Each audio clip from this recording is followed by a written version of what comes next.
주중에 말씀 기억하셨습니까? 제가 이거 목회 끝날 때까지 물어볼 거예요. 그러니까 저러다 말겠지 하지 마시고 말씀 적용 안 하면 하나님 은혜를 경험할 수 없고 또 그냥 듣는 것에서는 아무런 능력과 역사가 없습니다. 그러니까 들으나 안 들으나 뭐 내 마음에 위로는 있을지 모르겠지만은 그렇게 생각보다 큰 능력은 우리의 삶의 전 가운데 하나님을 경험할 수 없다라는 것을 다시 한번 기억할 수 있게 되길 바랍니다. 오늘 말씀을 통해서 오늘 주님께서는 복음 전파의 담대성에 대해서 이야기하고 있어요. 전에도 언급했던 것처럼 하나님 보시기에 가장 합한 일꾼 또 신앙생활함에 있어서의 성경은 믿음의 장성한 분량을 사도 바울은 이야기하고 있는데 그 믿음의 장성한 분량이라는 것은 날마다 처리하고 주를 위해서 헌신하는 그것이 아니라 그것을 헌신하고 수고하고 노력하는 것도 결국에는 마지막에 단계가 뭐라고 그랬죠? 믿음의 장성한 분량에 있어서의 마지막 단계 복음 전파죠. 복음 전파를 말씀하고 있어요. 그러니까 내 인생 가운데 내가 열심을 다하고 수고하되 복음 전파에는 별 관심이 생기지 않는다라고 하면은 뭔가 신앙의 동기를 다시 한번 점검해 봐야 되는 것을 이야기합니다. 항상 하나님 말씀 가운데 우리가 살아감에 있어서 복음 전파가 가장 믿음의 장성한 분량에 이르는 것. 그러니까 말씀을 전한다라는 것은 나를 벗어난 거예요. 나 중심의 생각과 사고를 벗어나는 것이고 복음을 전한다라는 것은 또 아버지 하나님 그리스도 예수께 마음의 중심이 가 있는 것이며 그분께서 행하시고 인도하심에 대해서 내가 마음의 소원을 가지고 살아가는 거예요. 그러니까 아버지의 소원이 내 소원이 되고 또 그 단계 그러니까 내 생각이 주님의 생각이고 주님의 생각이 내 생각으로 살아갈 수 있는 이 단계가 바로 믿음의 장성한 분량입니다. 그럼 하나님께서 그리스도 예수께서 우리의 삶의 여정 가운데 어느 곳에 관심을 두고 계실까? 내가 지금 마음의 중심 두고 있는 것에 하나님도 여전히 관심을 두고 계실까? 그것이 일치하고 있으면 믿음의 장성한 분량에 이르는 거예요. 근데 기도하면서도 정말 그것에 대해서 확신을 갖지 못한다고 한다면 신앙의 본질과 동기에 대해서 다시 한번 점검해 봐야 됩니다. 요즘 계속하는 것이 본질 아닌 것들, 우리의 신앙생활 가운데서 관습적으로 또 습관적으로 반복해 오던 그 일들 가운데서 혹시 주님 원하지 않는 것임에도 불구하고 여전히 해왔던 일이기 때문에 반복해서 하고 있는 것들은 없는지를 이 시간 계속해서 돌아볼 수 있게 되길 바랍니다. 오늘 본문의 내용을 통해서 제자의 모습이 어떤 것인지를 말씀하면서 좀 불편한 선택을 하고 있어요. 이 당시 보면 90% 이상이 빈민층이라고 말씀드렸습니다. 예수님 당시에 정말 하루하루 먹고 사는 것을 걱정하고 고민해야 되는 그들을 향하여서 예수님께서는 복음을 전해야 된다. 하나님 말씀, 그리스도에 대해서 그러니까 하나님 말씀에 대해서 전해야 된다라는 사실을 오늘 본문을 통해서 선택할 것에 대해서 말씀하고 있어요. 그러니까 제자의 의무라는 것은 주님의 제자로서의 삶을 살아간다라는 것은 그리스도에 대한 믿음을 공적인 자리에서 분명하게 선언할 수 있어야 된다라는 것을 이야기하고 있습니다. 그것이 이제 핵심적인 내용이에요. 그래서 2절부터 보면 감추인 것이 드러나지 않을 것이 없고 숨긴 것이 알려지지 않을 것이 없다라고 말씀합니다. 그러면서 3절에 이러므로 너희가 어두운 데서 말한 모든 것이 광명한 데서 들리고 너희가 골방에서 귀에 대고 말한 것이 지붕 위에서 전파되리라. 이게 두 가지 의미성이 있을 수 있거든요. 죄된 현실, 그러니까 아무도 모르는 죄 자체가 언젠가는 다 드러날 수밖에 없다라는 사실을 이야기하지만 또 한 가지 본질적인 것은 우리가 복음 전파를 위해서 누군가에게 그리스도 예수에 대해서 전하고 그분께서 행하신 일들을 나타내고자 하는 그 순간순간 모든 것이 나중에는 드러난다라는 것을 이야기합니다. 이것은 복음의 씨앗을 심었을 때에 열매로 드러난다라는 것을 이야기하는 것이고 또 한 가지는 그러니까 하나님께서 은혜로서 또 우리가 심은 대로 거둘 수 있는 그 모든 그 풍성함이 우리가 경험할 수 있게 된다라는 것을 오늘 또 이야기하고 있습니다. 2절 말씀을 통해서 먼저는 또 한 가지는 이제 그 위선적인 것, 하나님 보시기에 합하지 않는 것. 먼저 1절에서는 바리새인들의 외식을 이야기하고 있는데요. 그 외식적인 것들이 결국에는 주님께서 임하시는 나라가 되었을 때에 모든 것이 다 드러난다라는 것. 내가 다른 사람에게 보이기 위한 것, 또 내 스스로의 만족감을 가지고 행했던 모든 것들이 다 드러난다라는 거예요. 오늘 본문에서 바리새인들이 책망받았던 거, 그러니까 겉으로 드러나는 신앙의 열심은 바리새인들을 따라갈 수가 없어요. 지금도 말씀 자체를 생각했을 때는 유대인들을, 정통 유대인들을 따라갈 수 있는 사람이 아무도 없습니다. 그러니까 지구상에 있어서 하나님 말씀대로 살아가는 온전하고 또 완벽한 공동체는 바로 정통 유대인들입니다. 근데 그들이 하나님께 인정받지 못했던 것은 본질 자체가 주님 원하시는 본질. 그러니까 그 당시에 보게 되면 그 본질 행하는 것 자체가 하나님을 사랑하고 기쁜 마음으로 나아갔던 것이 아니라 보이기 위한 것. 그러니까 눈에 보이는 형식 자체가 우리 신앙의 어떤 틀을 제시해 주기도 하지만은 그 틀 자체가 하나님 보시기에 원한 것으로서 완전히 변화돼서 나아가지 않으면은 결국에는 그 틀 때문에 익숙해 있다가 또 망할 수밖에 없다라는 것을 이야기하고 있습니다. 숨긴 것이 결국에는 드러난다라는 거예요. 그럼 한 가지 생각했을 때 하나님은 뭐 하고 계시죠? 우리에게는 제자되는 삶을 살아라고 말씀하고 계시고 하나님 뭐 하고 계실까요?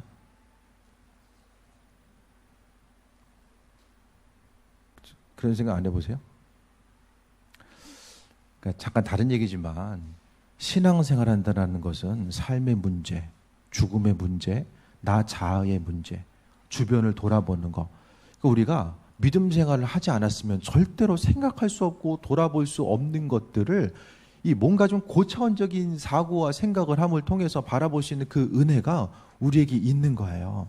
그러니까 믿는 우리들은 말씀을 통해서 계속해서 생각하다 보면 주변 사람들이 보지 못하고 듣지 못한 것을 우리가 경험할 수 있는 그 은혜가 있습니다. 말씀이 없으면은 그냥 열심히 달려가는 거예요. 남들 뛰니까 같이 뛰는 거죠. 하나님 지금 뭐 하고 계실까요?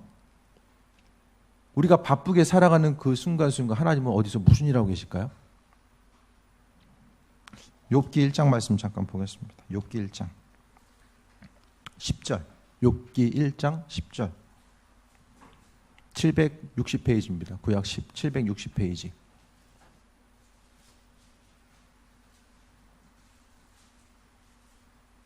하나님이 행하신 일들이 나와요. 욥기 1장 10절 말씀 같이 읽겠습니다. 시작. 주께서 그와 그의 집과 그의 모든 소유물을 울타리로 두르심이 때문이 아니니까 주께서 그의 손으로 하는 바를 복되게 하사 그의 소유물이 땅에 넘치게 하셨음이니이다. 하나님 뭐하고 계세요? 울타리를 두르고 계세요. 욥이 잘 되니까 사단이 와가지고 욥이 잘 되는 것은 하나님이 울타리를 두르고 있기 때문에 그렇다라고 이야기하잖아요. 그러니까 하나님은 그냥 가만히 계시는 것이 아니라 우리의 삶의 순간순간 함께 하시고, 울타리를 두른다는 것은 왜 두르죠? 지키기 위해서 두르는 거죠. 하나님의 자녀들을 지키기 위해서 하나님은 울타리를 두르고 계신다는 거예요. 그 일들을 행하시는 거. 그 울타리 한번 딱 둘러놓고 그냥 또 이제 그냥 어디 딴 데 가세요? 하나님의 우리를 향해서 지키심과 보호하심의 그 의미성 자체를 이 울타리라는 단어를 통해서 지금 표현하고 있는 거예요. 그러니까 하나님은 계속해서 영광만 받으시고 아무것도 안 하시는 분이 아니라 지금 이 시간도 우리의 삶의 여정 가운데 함께 하시고 또 행해야 될 것과 버려야 될 것들이 무엇인지를 분별하게 하시며 때를 따라 공급하신 하나님의 은혜를 우리가 경험하기 때문에 지금 이 시간을 살아가고 있다는 것에 대해서 말씀하고 있습니다. 4절 말씀 봅니다. 내가 내 친구 너에게 말하노니, 예수님께서 제자들에게 너희는 내 제자야라고 말씀한 분이 있지만은 오늘 본문을 통해서 뭐라고 말씀하고 있어요? 친구. 오직 이 본문에서만 말씀하고 있어요. 다른 곳에서는 친구라고 말씀 안 하셨어요. 오직 누가복음 12장 4절을 통해서 너희는 내 친구다. 내가 내 친구 너희에게 말하노니, 친구에게 그러니까 그만큼 소중한 존재라는 거, 그만큼 친밀감 있고 소중한 존재들이 바로 제자들임을 이야기하고 있어요.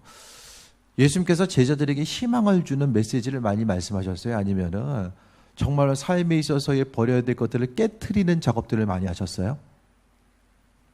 비유를 통해서 여러 가지 보면 예수님의 비유는 상당 부분 좀 하기 힘든 것들, 듣기 거북한 것들, 그 당시의 말씀들 가운데서 행하기 힘든 말씀을 계속해서 하셨어요. 그 힘든 말씀은 제자들에게도 희망이 되었겠지만은 또 그 말씀 가운데 부딪히는 사람들이 있었거든요. 형식적으로 신앙생활하는 이들에게 있어서는 그 말씀이 무거운 돌이 되고 짐이 됐어요. 특히 바리새인들에게 그랬습니다. 그러니까 말씀에 대해서 예수님은 내 이웃을 내 몸과 같이 사랑하라. 한 뼘을 봐줘 한 뼘 돌려대라. 계속해서 이 부담스러운 말씀들만 비유 자체가 거의 그래요. 그럼에도 불구하고 많은 사람들이 예수님의 그 메시지에 순간적으로 열광했던 것은 이전에 들어보지 못했었던 그 하나님의 메시지, 하나님 나라의 선포들이 강력한 힘과 능력으로 그들에게 다가왔음에 대해서 이야기합니다. 기도하세요라고 제가 말씀드리면 어떤 생각이 드십니까? 얼굴 표정을 보면 이제는 알 것 같아요. 아, 정말 심각하게 받아들이는지, 아유, 또 저 소리 하는구나. 이게 이제 대충 보여요. 눈빛을 보면 알잖아요, 사람이. 그래서 기도에 대한 메시지를 앞에서 듣고 나서도 여전히 눈빛 자체가 여전히 항상 변함이 없으면은 정말 염려가 되죠. 정말 저러면 안 되는데 라는 생각들. 예수님도 그와 같은 메시지, 듣기 좋은 메시지만 하신 것이 아니라 힘들고 때로는 어려운 메시지를 선포하시면서 제자들을 친구로서 여기시고 그들을 걱정하셨기 때문에 그와 같은 메시지를 계속해서 전파하고 있는 것에 대해서 보게 됩니다. 4절에 몸을 죽이고 그 외에는 능히 더 못하는 자들을 두려워하지 말라라고 합니다. 이 당시에 사내들인 공의회, 입법, 사법, 행정의 모든 권력을 가지고 있었던 사내들인 공의회는 이스라엘 민족들의 그 생명을 쥐고 있었던 것과 마찬가지예요. 그러니까 법을 만들고 집행하는 것이 다 한 군데예요. 그렇게 하다 보니까 종교 지도자들, 그 기득권층이 눈밖에 나게 되면은 후에 제자들이 핍박받는 것을 통해서 우리가 볼 수 있는 것처럼 정말로 힘들고 어려운 고난의 시기, 핍박의 시기를 맞이하게 됩니다. 그래서 나중에 이제 그것은 앞으로 있어져야 될 일들에 대해서도 예수님께서 미리 말씀하고 있는 거예요. 그들을 두려워하지 말라라고 이야기합니다. 왜 그들을 두려워하지 말라고 이야기할까요? 그들은 몸을 죽이지만은 그 외에는 더 능히 할 수 없어요. 하지만은 그 외에는 능히 더 못하는 자들을 두려워하지 말라는 거. 그러니까 당장의 육신의 고난과 아픔은 순간적으로 지나갈 수밖에 없기 때문에 그들 두려워하지 말라고 이야기합니다. 그러니까 세상에 눈에 보이는 것들에 대해서 두려워하는 것에 대해서 이야기합니다. 그러니까 사람에 대한 두려움, 그러니까 하나님에 대한 두려움보다는 사람에 대한 두려움을 먼저 가지고 있는 거죠. 그러니까 사람에 대한 두려움 때문에 담대하게 전해야 되지만은 전하지 못하고 또 환경 가운데서 내가 그리스도의 힘을 나타내지 못하는 것. 오늘 우리가 그 주님을 두려워하는 것, 하나님을 두려워하는 것 가운데서 복음을 전파하는 것의 큰 주제를 말씀드리고 있는데 우리가 이제 좀 소극적으로 생각하면은 어떤 직장에 들어갔어요. 직장에 들어갔을 때에 내가 그리스도인임을 그냥 밝히느냐, 밝히지 않느냐, 그 단순히 그 문제가 아니라는 거예요. 예를 들어서 어떤 주일날 출근을 해야 된다라고 했을 때에 내가 그리스도인임을 밝히고 주일날 출근을 해야 되냐 말아야 되냐 뭐 여러 가지 이제 생각들이 있겠지만 그것을 넘어서서 이것은 단순히 밝히는 것의 문제가 아니라 내가 많은 사람들 앞에서 나타내는 것 자체는 적극적으로 주님을 전하는 삶, 그러니까 증거하는 삶의 단계까지를 우리가 거기를 그 부분을 기준으로 삼아야 된다라는 것을 또 이야기합니다. 5절에 마땅히 두려워할 자를 내가 너에게 보이리니 곧 죽인 후에 또한 지옥에 던져넣는 권세 있는 그를 두려워하라. 내가 참으로 너에게 이르노니 그를 두려워하라라고 합니다. 그가 누구예요? 예수님이 하나님 두려워하래요. 예수님이 말씀하신 하나님에 대한 이미지가 어떤 거예요? 날마다 우리를 사랑으로 감싸주시고 함께 하시고 나를 항상 용서하시고 은혜로 베풀어 주시는 분, 그것만 그 이미지를 생각하잖아요. 그런데 오늘 본문에서는 분명하게 두려워할 사람을 두려워해야 된다, 그 부분을 말씀하고 있어요. 그러니까 우리의 삶의 여정 가운데 하나님은 두려움에 대해서 이야기하는 것은 그냥 하나님 무서운 분이니까 두려워해라, 그것이 아니라 말씀대로 살아가고자 하는 하나님께서 맡겨주신 이 사명에 대해서 감당해야 되는 것에 대한 위급성과 그 중요도를 이 두려움이라는 요소를 통해서 우리에게 지금 말씀해 주고 있습니다. 지옥에 던져넣는 권세 있는 그를 두려워하라라는 말씀 자체가 왜 예수님 이렇게까지 말씀하셨을까요? 가뜩이나 힘든 시기를 살아가고 있는 많은 사람들에게 왜 이렇게 말씀하셨을까요? 외식하다가는 망한다라는 거, 형식 붙들고 그 형식에 의해서는 죽을 수밖에 없다라는 사실에 대해서 말씀하고 있고, 또 한 가지는 담대하게 복음을 전하는 삶의 모습이 하나님 보시기에 얼마나 중요한 일인지에 대해서 말씀하고 있습니다. 그럼 복음 전파가 하나님께 왜 중요한 일입니까?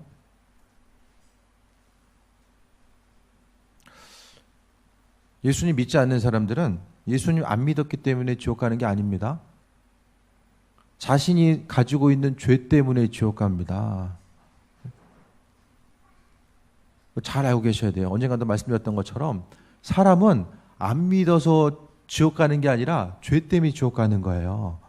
그런데 가끔 말씀드리잖아요. 물에 빠진 사람 구명조끼를 던져줘요. 그것이 바로 예수님의 역할입니다. 그러니까 구명조끼를 잡았을 때 예수님께서 끌어올려 주시는 거예요. 그것이 바로 우리가 가지고 있는 믿음이에요. 그러니까 믿는다라는 거, 믿음으로 구원 얻는다는 것은 아니 뭐 예수님이 뭔데 뭐 믿으면 구원받고 아니면 많이, 그게 아니라 죄로 인해서 죽을 수밖에 없는 우리들 구원해 주시는 거예요. 그러니까 하나님의 피조물된 우리들 하나님은 너무나도 귀하게 여기시고, 또 스스로의 죄 때문에 영원한 사망에 떨어질 수밖에 없는 그들을 하나님께서는 그 옆에 있는 우리 한 사람 한 사람을 통해서 전하게 하시고 그들을 건져내는 사명을 감당하게 하신 거죠. 사람의 생명보다 더 귀한 게 어디 있어요? 또 육신의 생명뿐만 아니라 영혼의 생명보다 더 귀한 것이 세상에 어디 있겠습니까? 그래서 하나님 우리를 예수 그리스도께서 친구라고 말씀해 주시고 친구이기 때문에 그 사명을 우리에게 맡겨 주신 것입니다. 그래서 우리가 두려워야 될 것은 주로 무엇 때문에 두려워하십니까? 세상을 살면서 대부분 보이는 거, 먹고 사는 거, 관계, 육신의 건강 때문에 걱정하죠. 그것 때문에도 두려워하지 말 것에 대해서 말씀하고 있습니다. 가장 두려워할 것은 하나님 보시기에 합한 자로서의 온전한 삶을 살아가고 있는가, 그 부분을 점검해 봐야 됨을 이야기하고 있습니다. 6절 봅니다. 참새 5마리가 두 아사리온에 팔리는 것이 아니냐. 그러나 하나님 앞에는 그 하나도 잊어버리는 바 되지 아니하는도다. 참새라는 것은 어떤 뭐 좀 사는 집들은 좀 애완용으로도 키우고, 또 못 사는 집에서는 잡아먹어요. 뭐 참새 먹어서 얼마나 배가 부를지 모르겠지만은 상당히 가격이 저렴했어요. 그러니까 그 참새라는 것은 가장 하찮은 것의 대명사가 바로 이 참새입니다. 그래서 그 참새를 통해서 우리가 생각했을 때에 하나님은 작은 거, 우리가 하찮게 여기는 그것이다라고 할지라도 하나님께서는 잊어버리지 않는다라고 말씀하고 있습니다. 그러니까 참새 한 마리도 귀하게 여기시는데 죄 때문에 영원한 사망에 빠질 수밖에 없는 그들을 하나님께서 관심을 기울이지 않겠는가, 그것에 대해서 말씀하고 있어요. 그러니까 성경을 통해 보면 하나님의 관심이 어디지? 바로 그리스도 예수 주님의 관심이 어디를 향해 있는지를 보시고요. 그 다음에 주님을 가장 가까이서 따랐던 제자들, 또 제자들의 제자들을 교회의 아버지라고 초대 교부라고 부르거든요.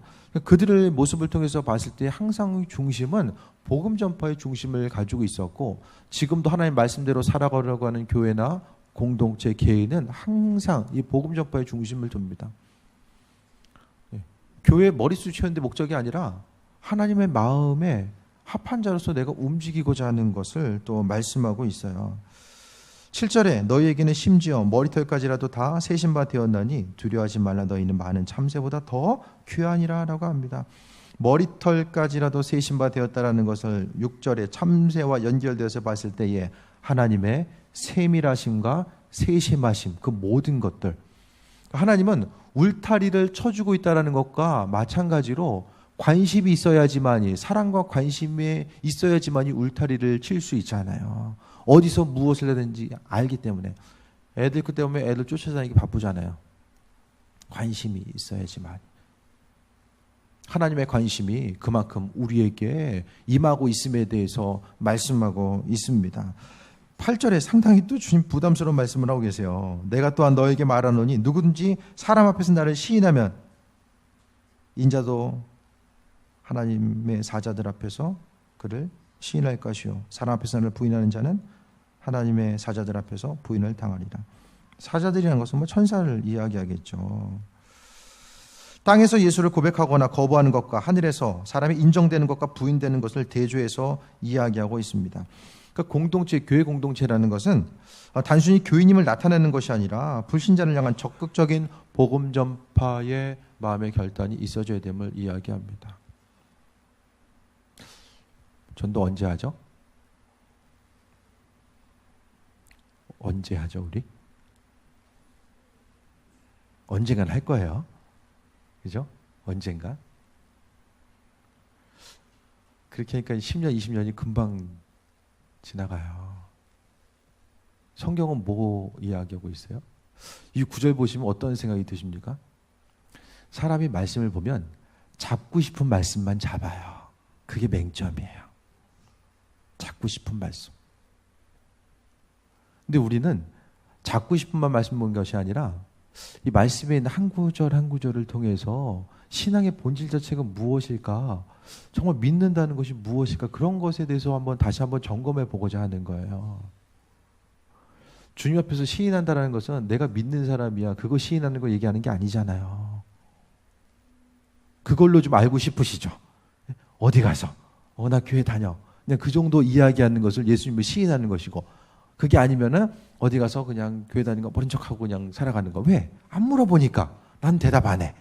단순히 이제 그걸 이야기하는 것이 아니라 시인한다라는 것은 주님을 전하는 거예요. 내 삶의 여정 가운데 주님께서 은혜로 베풀어 주시고 함께 하시는 것들. 그러니까 말씀을 적용하는 것이 왜 중요하냐면은 말씀을 적용하다 보면 그 말씀을 통해서 일하시는 하나님을 경험하게 되고, 믿지 않는 누군가를 향해서도 내가 그분을 전할 수 있고, 나를 통해, 그러니까 믿지 않는 사람은 나를 통해 함께 하시고 일하셨던 그 하나님 얘기를 듣길 원하거든요.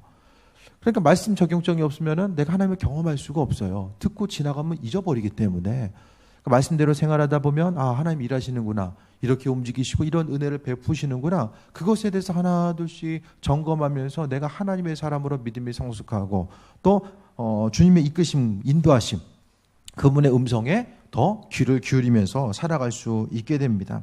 그러니까 예수를 증거하고 자신의 신앙을 분명히 고백할 수 있는 기회에 침묵하는 것은, 그것이 바로 충성스럽지 않은 것이고 자신을 속이는 것이다. 그것에 대해서 또 말씀하고 있습니다. 어떻게 생각하면 참 부담스러운 말씀이지만은 그래도 예수님께서 제자들에게 이와 같은 것들, 그러니까 꼭 알아야 되는 말씀에 대해서 성경은 반드시 필요하고 알아야 되는 것은 직설적으로 언급해주고 있어요. 돌려서 그냥 애매모호하게 말씀하신 것이 아니라 정말로 중요한 사실들은 있는 그대로 언급하고 있는 것을 보게 됩니다. 그래서 하나님 말씀 가운데서 우리가 전한다라는 것은 누군가에게 특별히 부여된 것이 아니라 믿는 우리들, 그러니까 먼저 부르심을 받은 모든 사람들에게 하나님께서 맡겨주신 사명인데, 그 사명의 중심 자체는, 중요도 자체는 하나님께서 우리들 천국에서 시인할 것이냐 그렇지 않을 것이냐까지 연결되는 아주 급박하고도 중요한 문제라는 것에 대해서 이야기하고 있습니다. 그러니까 복음 전파 하나의 의무라고 생각하기보다는 하나님의 그 깊은 사랑과 인도하심이 무엇인지를 깨달아 안 사람이 행하게 되는 하나의 결정적인 사건이죠.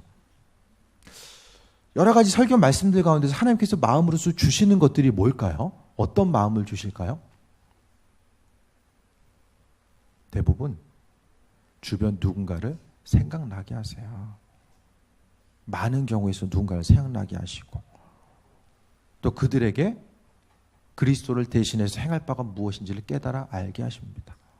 물론 나 자신이 행할 바와 버려야 될 것을 점검하게도 하시지만은, 더 나아가서는 이렇게 주변을 바라보게 되고 신앙의 성숙함, 그리스도와 교제함과 동행함이 무엇인지를 온전히 깨달을 수 있도록 은혜로 베풀어 주심을 볼 수 있습니다. 10절 봅니다. 누구든지 말로 인자를 거역하면 사하심을 받으려니와 성령을 모독하는 자는 사하심을 받지 못하리라. 상당히 예수님이 세게 말씀하고 있어요. 나만 그렇게 느끼나? 이 구절 어떻게 생각하세요?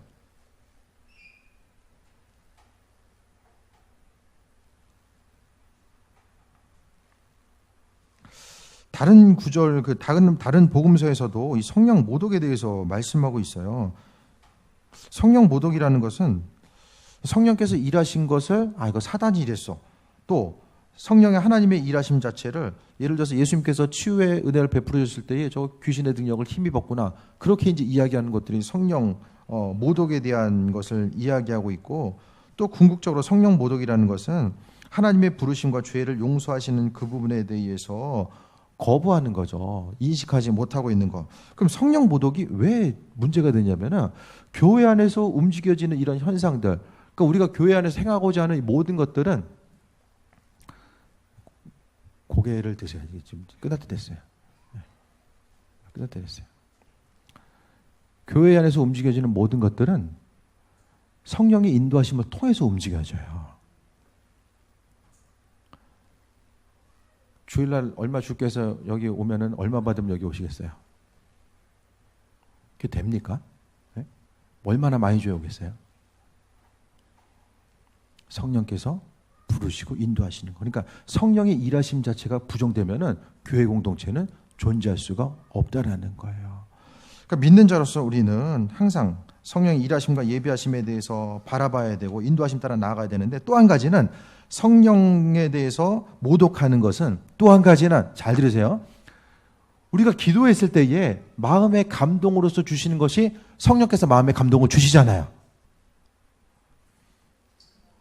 주세요. 주십니다. 주셨을 때에 그것을 내 손에서 자르는 거예요. 아, 요건 할 수 있겠지 해서 하고, 요건 살짝 부담스러운데 이건 해도 표가 안 나겠어. 안 해. 그것이 바로 신앙인들에게 있어서 성령 모독입니다. 그럼 나중에 되면 어떻게 돼요? 안 들려요. 주님 주시는 감동이 무엇인지 더 이상 생각나지 않아요. 성령 인격적인 하나님, 인격적인 그분은 계속 무시당하면은 다른 곳에 얘기하는 거죠. 계속 무시당하니까. 그 마음의 감동 따라서 살아가는 것이 중요합니다. 그래서 성령에 감동하면은, 성령에 대해서 회방죄하면 난 예수님 몰라. 그것만 생각하는 것이 아니라 정말로 우리 인생 가운데서 성령 회방죄가 뭘까? 하나님 주신 감동 앞에 내가 더 이상 반응하지 않는 것임을 이야기합니다. 11절 말씀 보겠습니다. 사람이 너희를 회당이나 위정자나 권세 있는 자 앞에서 끌고 가거든 어떻게 무엇으로 대답하여 무엇으로 말할까 염려하지 말라. 예수님께서는 마지막 때 행할 바를 다른 본문을 통해서도 언급해 주셨어요. 그러니까 사람이 복음 전파의 현장에 있을 때, 고난당하 있을 때에 행할 바, 말할 바가 무엇인지를 다 말씀해 주신다라는 거예요. 깨어 있으면 그분이 행할 바가 무엇인지를 말씀해 준다라는 것을 이야기합니다. 또 12절에 마땅히 할 말을 성령이 곧 그때에 너에게 가르치시리라 하시니라라고 말씀합니다. 그러니까 말씀을 전하는 것도 성령께서 하시는 것이고, 저 요즘에 그걸 많이 느껴요. 요즘 어떤 걸 느끼냐면은, 어떤 물건을 만드는 재료가 있다라고 해요. 그 재료가 있으면 그 재료를 준비하면 이 말씀을 전하는 이 과정 가운데서 그 재료들이 조합이 돼서 하나님께서 하나로 만들어 가시는 것들을 좀 요즘 많이 경험하거든요. 그러니까 이 모든 것들, 복음을 전하고자 했을 때도 내가 저 사람한테 무슨 말 하지? 그 부분에 대해서 성경은 분명하게 두려워하거나 염려하지 말라고 말씀하고 있고, 그분께서 행하신다라는 것을 언급하고 있습니다. 그러니까 하나님의 말씀을 충성스럽게 말하는 사람들을 하나님의 보호하심과 인도하심을 경험하며 살아갈 수 있다는 것에 대해서 언급하고 있습니다. 복음 전파가 신앙인에게 있어서 얼마나 중요한 것인지를 말씀하고 있어요. 성경의 어느 부분도 다른 거 이렇게 움직이지 않았을 때는 이와 같이 어려움이 있다는 내용을 언급하지 않아요. 가장 중요한 것을 반복적으로 예수님께서 친히 언급하신 내용들 자체는 담대하게 우리가 복음의 증인되는 것이 얼마나 중요한 것인지, 또 그 일들을 하나님께서 얼마나 기뻐하시는지를 말씀하고 있습니다. 세상을 살아가면서 여러 가지 중심되어야 될 것들이 많이 있잖아요. 점검하고 행하고 또 기도해야 될 것들 여러 가지 것들이 있지만은, 여러분 그분 기뻐하신 일들, 하나님께 마음을 두고 주님 기뻐하신 삶 행동을 통해서 하나님께서 모든 것을 이루시고 인도하시면 우리가 경험하게 되는 거예요. 이게 뭐냐면은 내가 내 문제, 다양하게 펼쳐 있는 문제를 하나하나 공략하지 않아도 하나님이 그분 마음에 합한 자로서 살아가고자 했을 때에 그분이 일하심과 인도하심을 경험할 수 있다라는 거예요. 그것이 바로 내려놓음입니다. 포기하고 그냥 절망하고 신경 안 쓰고 그것이 내려놓음이 아니라 하나님 말씀에 집중하는 것이 바로 내려놓음입니다. 그때부터 주님이 행하십니다. 제가 전에 언급했던 것처럼 요즘 교인들 기도 한 명도 안 빠지고 다 하거든요. 다 하면 1시간 좀 안 걸려요. 대부분 뭐 특별한 기도 제목 부탁하신 분들은 그 기도 제목 하지만 대부분은 주님 더 깊이 만나기 원합니다. 주님 경험하기 원합니다. 인격적으로 주님 만나기 원합니다. 그것이 기도의 핵심적인 제목이에요. 주님 만나면 삶의 모든 것들은 그분께서 해결하시기 때문에 여러분도 앞으로 점점 더 주님을 경험하실 일들이 생길 거예요. 네, 기도하니까. 여러분도 다른 거 있겠지만 주님 더 깊이 만나기 원합니다. 내 인생 가운데 하나님 살아계심과 인도하심을 경험하기 원합니다. 경험해야지 우리의 삶의 모습이 기쁨이 있고 억지로 하는 것이 아니라 기쁨이 있어야지 우리가 움직이잖아요. 순간순간 눈을 크게 뜨시고 내 인생 가운데 하나님께서 일하신 일들, 그분과 인격적인 교제를 위해서 그분께서 나를 어떻게 지금 부르고 계신가, 거기에 마음을 중심을 두시고 말씀 앞에 좀 가슴이 뛸 수 있게 되길 바랍니다. 오늘 그 말씀이네 하고 잊어버리지 마시고 하나님 말씀 앞에 좀 심장이 뛰고 그 말씀대로 살아감을 통해서 때로는 절망하기도 하고 때로 하나님 살아계심과 인도하심을 경험하기도 하고, 이것이 바로 신앙의 모습입니다. 믿음은 능력이 있습니다. 하나님의 능력이 믿음을 가지고 있는 그들을 향해서 역사하기 때문입니다.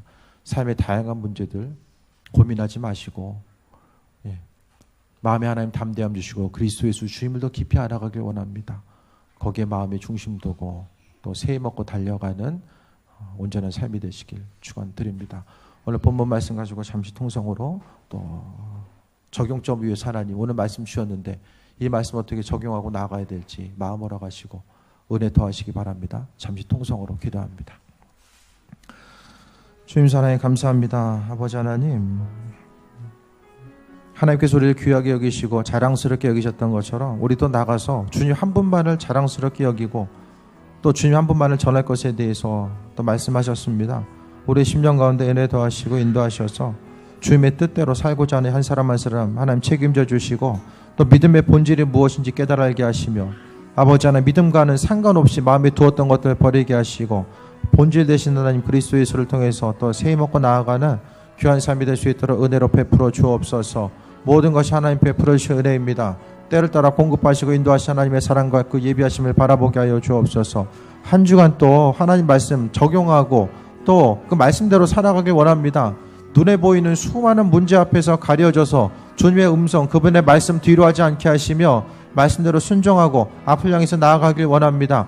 아버지 하나님 더 주님 깊이 만나길 원하고 또 새해 먹길 원합니다. 삶을 살아가면서 중요한 것과 그렇지 않은 것들이 무엇인지를 분별하게 하시며 하나님 말씀대로 살아감이 우리의 삶에 있어서의 결국에 추후에 승리할 수 있는 방법임을 깨달을 수 있도록 주관하여 주옵소서. 우리의 방법과 힘과 능력을 뒤로하게 하시며 하나님 말씀대로 살아가고자 하는 모든 이들 위해 아버지께서 축복하시고 은혜 베풀어 주옵소서. 전능하신 주님 앞에 나아갈 때마다 세임하러 가시며 아버지 하나님 참 진리와 능력 되시고 창조주 되신 하나님 우리의 삶의 여정 가운데 날마다 보호하시고 울타리로서 함께하신 하나님의 능력을 경험하길 원합니다. 하나님 말씀을 하나님 대하듯이 행하게 하시고 그 말씀을 또 승리하게 하옵소서.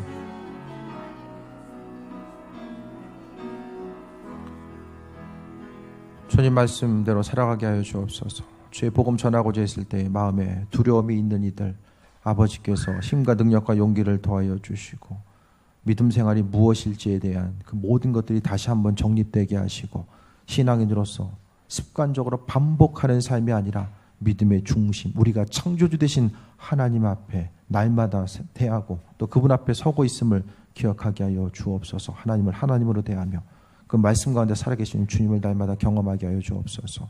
하나님 앞에 합한 자 되게 하시고 주님을 내 인생의 가장 우선순위로 두고자 했을 때에 아버지께서 약속하신 모든 것들 이루어 주실 줄 믿습니다.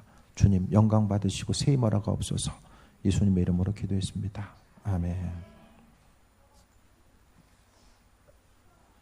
304장 찬양하며 예물 드립니다.